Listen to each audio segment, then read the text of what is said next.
Thank you. I'm actually really looking forward to hearing myself after that. What time do people need to collect the kids? 12, yeah. Great. A whole 3/4 of an hour of me. I am of no consequence other than I am a friend. And so, as Newt said, if you're in London, we would love to see you. Make yourself known. You're very welcome. We've had some wonderful Kiwis in our church over the years who've made a massive contribution to our life and the development of our life. So this is very much a reciprocal thing. We love you, and it's always a pleasure to be here. So I want to talk to you about a specific act of love. So we're called to lots of acts of love, aren't we? If we think about what happens on a Sunday, if I said to you, look, let's just cancel the welcome. Let's not bother with welcoming people. I mean, they can just come in and they know where the auditorium is, find their own seat, right? We're just canceling the welcome team. I think most people would think that was a bit odd, a bit unloving.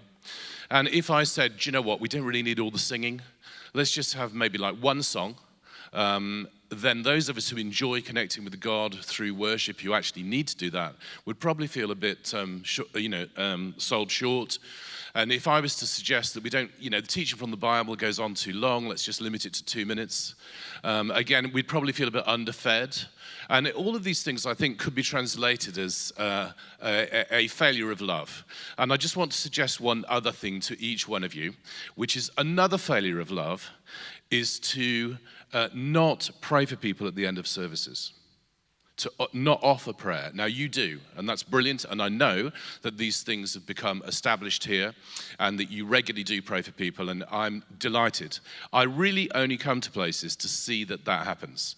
I'm a very simple animal, and basically I'm interested in seeing people that don't believe come to faith, and I'm interested in people who do believe knowing how to do this kind of thing. And I'm speaking to every single one of you in the room, including you guys. I'm speaking to every one of you. Every one of you I invite into the ministry of Jesus because you're Christians, aren't you?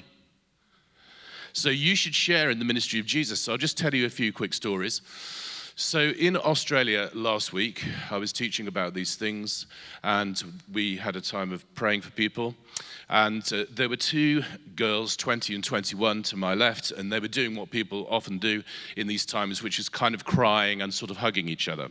And then there was an older lady standing next to them, and she wanted prayer. And I extricated the two young people from each other and said, would you like to become my prayer team? Because, technically you just volunteered to be that, so can you just put each other down and let's just pray for this woman over here. Notice she's standing in such a way as to suggest that she wants physical healing. So I had a chat with her, and she said, well, I have cancer. I've had cancer on this side of my body, and I've got this nerve problem on the other side of my body. And that was as much as we needed to know because we're not doctors. And basically, but we wanted to know where's the pain, etc. And I said to these two people, well, I would like you to be the people that pray for this lady. I'm going to tell you exactly what to do, and I'm going to get on with praying for other people. I will check in from time to time and see how it's going. So these two people that have never prayed for anyone in their life, who were just having a bit of a spiritual cuddle, basically are then extricated from each other and now laying hands on this woman who needs some healing. And I said, okay, so first of all, just keep your eyes open. No, I know you desperately want to close your eyes because you're Christians and you're praying, but keep your eyes open, watch and pray, and let's watch what happens when we ask God to send his power on someone. Keep your eyes open. No, keep your eyes open. Open, good. So watch what's happening and we'll see what happens, shall we? So ask the Spirit to come, and then in your mind, just make a cup of tea, just wander off, let the kettle boil, don't get in the way, just say, come Holy Spirit, and just wait for the Spirit to come. Let this person who probably hasn't been prayed for very much, because guess what? They're Australian, they're in the church. So basically, just give them an opportunity to open themselves, because people don't just go, oh yeah, I'm just going to open myself. I mean, I do because I'm odd, but as a rule, people don't. They're normal. They have definitional boundaries, don't they? I, on the other hand, when people ask me, how are you in a shop, I feel the need to answer the questions. I'm not normal. But most people take a bit of time to open themselves. So give this person the time to open themselves, ask the Spirit to come, welcome his presence, say, thank you, Lord, thank you that you're here, thank you that your Holy Spirit always comes, because Jesus says, how much more will the Father give the Holy Spirit to those who ask? You're asking, she's asking, so the Spirit's doing something. We don't know what he's going to do, and we're not telling her what he's doing. We're just going to welcome the presence of God to start with. Meanwhile, John is off praying for other people. So I check in, what's happening? Well, after about 10 minutes, there is a heat on this side of her shoulder. So there's a heat and a heaviness on my shoulder. And so I'm very excited. Something's happening. So I say to the girls, something's happening. Let's bless what God is doing. I don't know what he's doing, but whatever he's doing, let's bless it. And if it's moving, shaking, or crying, bless it. That's a good indication. So basically just pray for that to increase. Heat can be a sign of healing. Heaviness can be a sign of the presence of the Spirit. So let's bless that. So I went off again to get on with things and came back again. What's happening now? Well, there's pain in my arm and it's moving down my arm towards my hand. Come back a bit later. What's happening now? Well, it's gone out of my hand. And the thing is, I haven't been able to do this for 10 years. I haven't been able to hold a pen for 10 years. But now I can. Now, this is a person that was called to go to Kenya, has been before, is called by God very clearly to go to Kenya. As soon as she agreed that that was going to happen, this kind of happened. This started happening to her. These things started being thrown in her face. And she couldn't go. And as soon as she got over one thing, another thing. Now, she talked about, the next day in another meeting, talked about what God had done. And isn't that absolutely an amazing thing? Do you not think? Let's assume I'm telling you the truth. If she is actually healed, isn't that wonderful? I want every single one of you to be able to be engaged in that kind of thing. 21-year-old spiritual huggers were the main people that were involved in that, with me overseeing it. Got that? No previous experience. Serious physical healing, as far as we know. I think she's got a full movement back. She has no pain. She said this. She said, it felt at one point like the side of my head opened. Weirdo. Side of my head opened, and then there was this huge release, and then everything was free in my body. I don't know what to make of that. I've actually never heard that said in all my years of praying for people. I don't care. The fact is she can now do this with her hand. Got it? I want you guys, every single one of you, to know how to pray for people in the power of the Spirit. It's part of your birthright, and it's an essential act of love. So just put out of your minds the idea that there is a prayer team, and then there's other people. You are all the prayer team, every single one of you, in my view. This is just my opinion. You can take it or leave it. You go your way, I'll go God's. It's straightforward. So, I'm just going to assume you're a representative sample. Can we just check? Majority believers in God and or Jesus? Nice. You won't be doing that for too much longer. Some people not sure. Don't bother. Some people are, but the experience of life has really got in the way. Got questions now. Been trying to live the Christian life, but now I've got questions. So some definite, some not sures, some wounded in my faith. Some people, a minority, absolutely no idea what I'm doing here today. Maybe this is the first time ever, just came in like a moth to the flame. That does happen. People just turn up because they can't stop themselves walking in. That happens. And then maybe you're somebody that comes occasionally, and by sod's law, you're here today to hear me. So assuming you're a representative sample of churchgoers, I'm going to assume that you think we should try to follow the teachings of Jesus. Am I right? Really? You want to follow the teachings of Jesus? Like, for example, you're going to forgive people that have hurt you. It took me 20 years to forgive some church leaders that hurt me. 20 years. I was once speaking on the resurrection of Jesus, and as I'm speaking, I believe that God is showing me he's about to heal somebody with a neck problem. I say it out loud. Somebody's neck goes bang, and they're healed in the moment. 20 years versus healing a person in 1 minute. Just checking which ones you really want to do.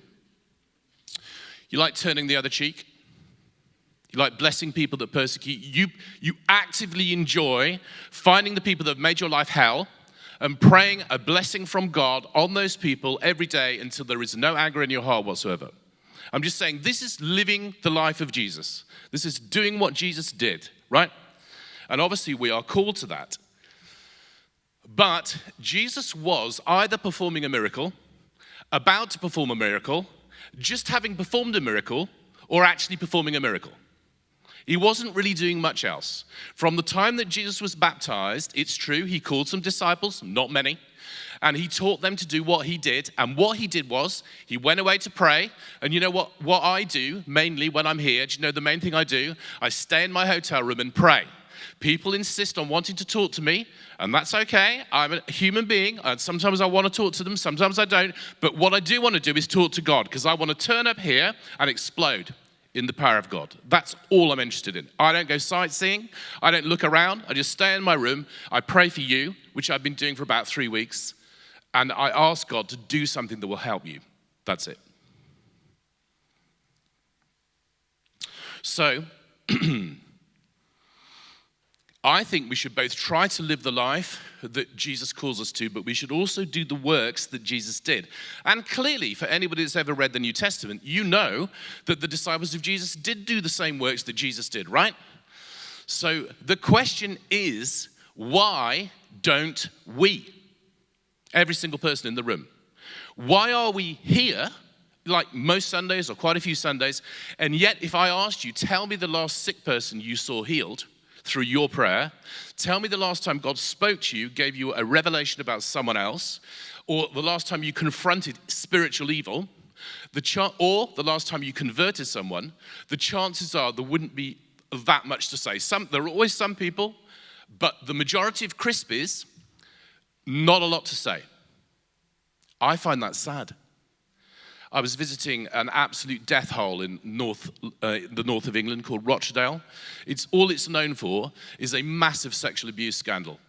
That's the only thing people know Rochdale for. Rochdale has just opened its first hotel ever. It's a death hole. Anyway, so I was visiting some friends, James and Janie Cronin, you might remember them. They've started this church, unreal. And basically, he's French aristocracy, she's English aristocracy, and they've gone to this death hole in the north. How people even understand them, I don't know.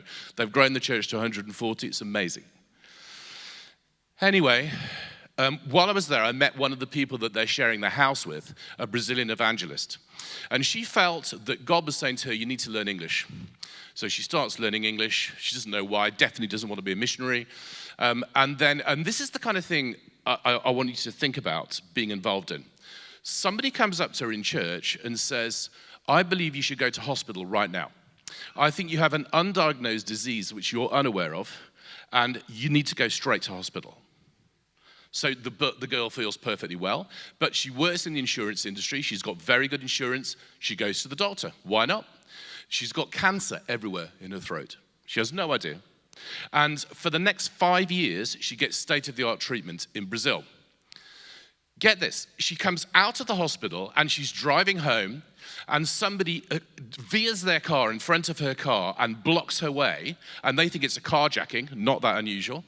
And this guy gets out of the car and he says, the woman in the back of the car needs to talk to the woman in the back of your car. So the woman gets out and says, this is what God is saying to you. You need to learn English because you're going to England. Isn't that amazing? Now, I want every single one of you to know the voice of God. The little girls that are praying for the Danish woman with the arms, right?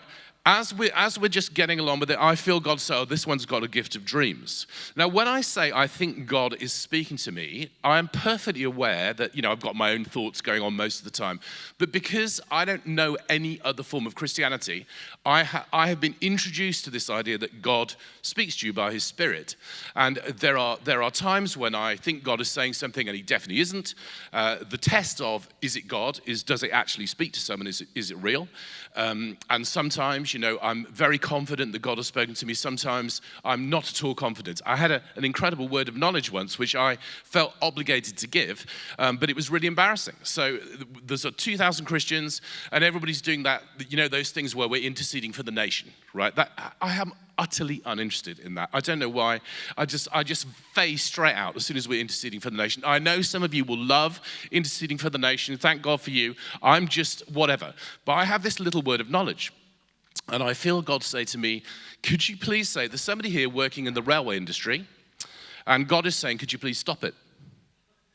I mean, how stupid is that, right? But I don't care. I lost my shame nerve a long time ago. Once God has said to me, you need to say, there's somebody here with genital problems going on a cycling holiday to France. And once you've given a word of knowledge like that, you can say anything. So basically, and that person was there. So basically, they came up to me privately, that's me. I go, good. So I say this, everybody else says, Lord, mighty conflagrations of fiery love pour down through the nation. And they're all doing that, and then there's me with my little word of knowledge. Felt stupid. 2 years later, this woman comes up to me, 2 years later, comes up to me and says, you, John Peters, did you give this word about the railway industry? Now, to start with, I couldn't remember. And then I did remember, and she said, well, this is what happened. Basically, I was working in the railway industry for 10 years, and for reasons best known to her, I loved my job in the railway industry, and I got made redundant, and all I wanted to do was get back in the railway industry. And I said to God, God, if you don't want me to be in the railway industry, you need to show me specifically that you don't. Meanwhile, her friends had been saying, you should be a teacher because you'd be brilliant with kids. And she was thinking, the last thing I want to be is a teacher because I had a terrible time at school. She said, 2 years have passed, I'm a fully qualified teacher, and do you know what? When kids can't handle school, I can really help them. One little word of knowledge changed her life. I could go on and on, on and on, on and on, on and on and on and on, on and on and on. Do you know the most important thing about me? I mean, there are so many, obviously. The most important thing about me is I show up. That's it. So let's just do a little thing. Who knows the Bible really well? What kind of person? What kind of person knows the Bible? Think about it. Do you think it might be somebody that reads it? I think so. And the more they read it, the more they know it, yeah? And what about people who pray? What about people who experience answers to prayer? Do you think there might be people who kind of pray? Because I think that's probably right. What about people who everyone says, oh, they're so welcoming. Do you think they welcome one person every 6 years? No, they continually welcome people that are good at speaking about their faith and see people come to faith, are people that flipping do it. This is no different. It's no different. This act of love requires you to stop just being you and step into Jesus. So I had a slogan which God gave me for you. And it's this. And I made a really awful joke to the Australians about themselves, so I'll put it in the context of that. So when I was speaking in Australia, I said, you're very sporty, aren't you? And I tried to get onto Manly Beach, where I was staying. I'm in a hotel across the road. It was difficult to get onto the beach. 6:30 in the morning, I've got jet lag. And basically, it was difficult to actually get onto the beach because of the runners, the joggers, the fighters, the personal trainers, and in particular, the rows and rows of beach volleyball people. I had to ask them to clear some of their nets out of the way so I could take a good picture. That did not go down well. I didn't do that. Anyway, so basically, I was just saying that you're very sporty, aren't you, but you're not that creative. I'm not sure you're as creative. And normally, if I had a slogan, I'd be actually worried about sharing it. Because I think somebody might take it, make it their own, put it on a t-shirt, and not attribute it to me. But I'm not so concerned with you guys because of the creative issue. Because we all saw the breakdancing at the Olympics. I said to them, look, let's face it. If we were over here playing cricket or rugby and you were pommeling us to death, you'd be saying that to me as soon as I walked in the door. So there you go. Anyway, so this is my slogan. Ready? Religion turns wine into water. Religion turns wine into water. What the church often offers people is water. What we should be offering people is wine. So let's think about this. Look at this shirt. Imagine how difficult it's been to keep this in a somewhat iron state in several legs of my journey. If I was to spill some water on this shirt, wouldn't matter. If I spill some wine on this shirt, some red wine, right, that will be the only thing you noticed about this shirt, because it changes what it touches. If I drink water and then another glass of water and another glass of water and another glass of water, I will not be any different in the way I behave. If I drink glass of wine after glass of wine after glass of wine, I will be intoxicated. Wine can change you. I'm aware of the limitations of the analogy. I know what you're thinking. But the thing is, we need to offer people wine, not our best wishes. Actually, you know what?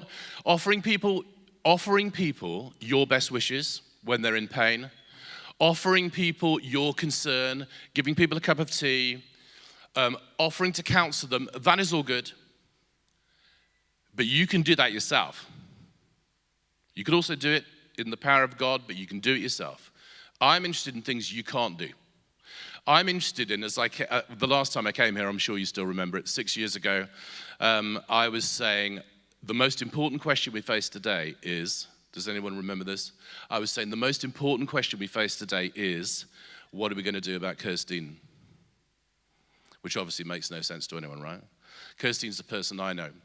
Kirstine is a person who had a father who showed her all the alcohol in the supermarket and said, this will always be more important to me than you. What are we going to do about Kirstine? What are we going to do about James? James was adopted in a family. He was sexually abused by 2 older brothers. He was waterboarded by his stepfather in front of people, and he was locked in a cupboard with a snake. Imagine the damage in these 2 lives. Do you know what they could have done? Because they both told me. They could have taken their own lives. Do you know what they've done? They've gone on to be tremendous men and women of God who do the things that I'm talking about. So for every single one of you, I don't care how old you are, I don't care how young you are, I want every single one of you to consider becoming more of a person of the Spirit than you are now. And where are we now, time-wise? I'm just checking. So once again, so if we're going to pray for people, they need to collect kids at 12, yeah? Okay. I'm going to carry this on next week. Why you don't. I know why you don't, because I'm the same as you.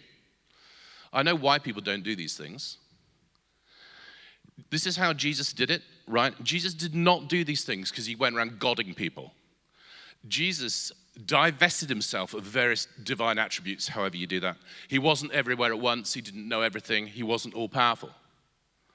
Jesus, becoming fully human, laid aside some of those divine attributes for that period of his ministry, for his life, as a human being. He was perfectly obedient to his Father. He was perfectly in a love relationship with his Father, and he was perfectly filled with the Spirit. And we are none of those things. And that's the root of the problem. So Jesus is our model, and he's not our model. So that's why, for example, you don't just go up to a sick person and say, be healed. Do you know why? Because you're not Jesus. Right? So it's better to ask God to do what he wants to do rather than telling people what you think God is going to do to them. Because we just need to do it like Jesus. Well, yeah, you can do it like Jesus if you're flawlessly obedient to him. You never ever sin. And also if you have an unbroken communion of love with your Father, which you dwell in all the time, and you're filled with the Spirit without limit. Otherwise, we're going to have to find another way. So we're going to have to look at those foundations, which you see at Jesus' baptism.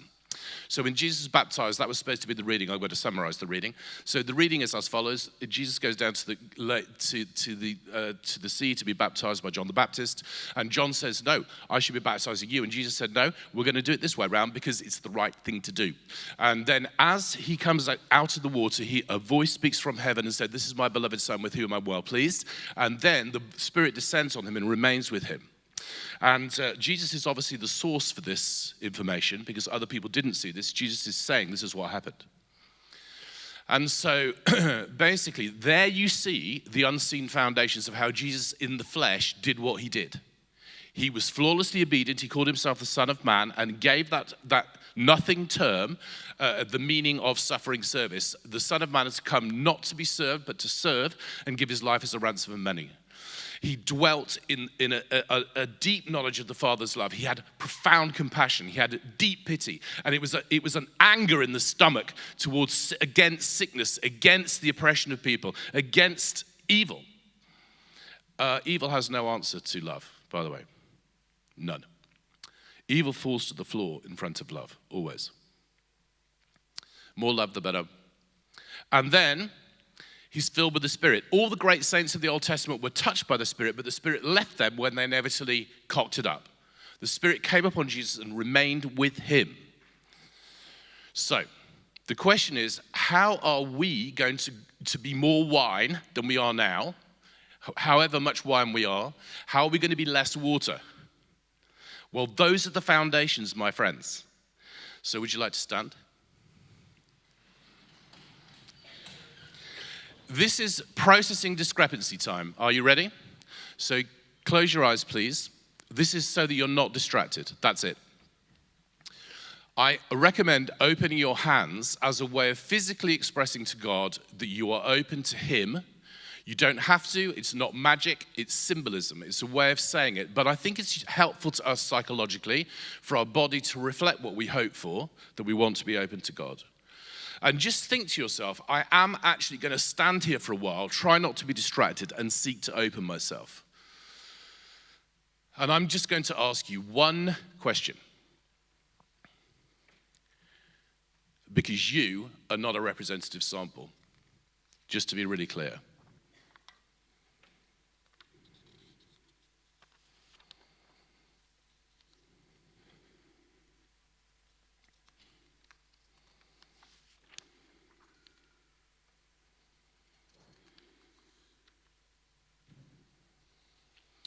You are not a representative sample. Each one of you is fearfully and wonderfully made. You are beloved of God. You are dearly loved children of God, whose names he's engraved in the palms of his hands, whose tears he stores in a bottle. That's why, woman I spoke to earlier on, I said I was going to help you. He stores your tears in a bottle. He sees you coming from afar. He knows you're going out and you're coming in. He knows your restlessness. He knows your hopelessness. He knows your pain. He knows all of it. Jesus knows all of it, and he has compassion on you, and that's why you're here this morning. You are the apple of God's eye. So, my friends, is it obedience? Is it connection with God, the God of love? Is it the Holy Spirit that's problematic? These are the foundations. Is it all of them? I'm just asking you to open yourself to God in relation to those questions. Do I need to become more obedient? Do I need to discover God's love more? Do I need to be more open to the Spirit? Which is it? Is it all of them? Is it one of them, two of them? Which is it?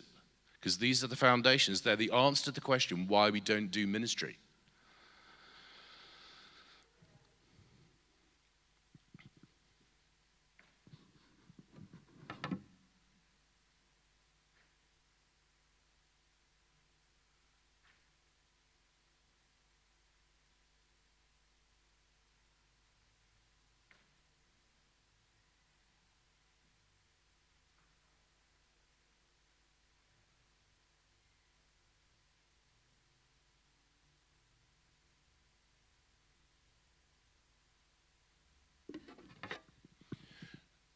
Now, there are reasons why people are not obedient.